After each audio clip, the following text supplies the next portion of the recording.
Hello everyone, welcome. Today I want to talk about learning how to support someone, and this is really a practice. It's going to be many parts to this, and I'm going to keep each short because I think it's easier. So when we're in conversation with someone, there's this back and forth that happens, right? And no one needs a specific support in that moment, but you're just sharing things back and forth, and hopefully there's a semi-equal amount of time that people are sharing. But what's really common, because we're human beings, which I love to talk about because I think sometimes we forget what it is to be a human.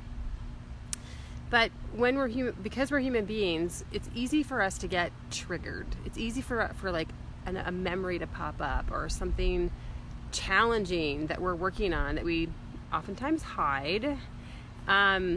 But the feelings are still there and it's still showing up. And so then sometimes that conversation starts to change.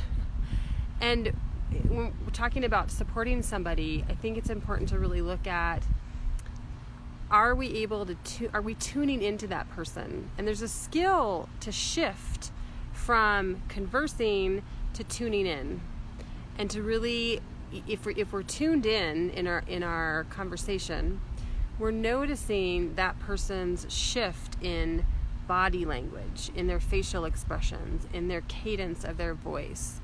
If someone's triggered, they might speed up how they're talking. They might slow down how they're talking. They might, their eye contact might go off and daze off a little bit. Those are the things. So the first point to make around knowing how to support somebody is learning how to tune into them, and then learning how to be present with them, right? And noticing their cues, and then tapping into, oh, this person just needs me to be here.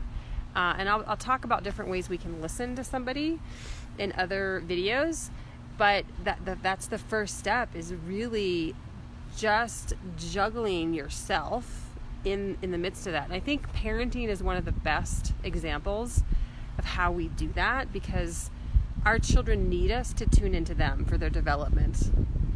And so we learn, we practice, whether you're a parent or not, you can still practice that with other people. But practicing between the give and take, and when someone's needing a greater level of our attention and attunement to them. Hi, Maya. And so those are all, I'm just about done here, Maya, but you can certainly watch the replay. So tuning into somebody when they're needing more support, and when we can give them more attention, is such a beautiful thing to do.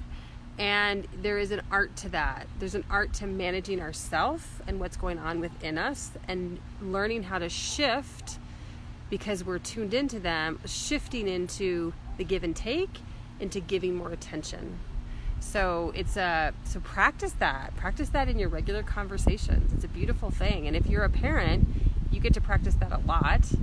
And so enjoy that process, and I'll be talking more about this. So thank you so much for joining in, and I look forward to more of these. You have a beautiful day.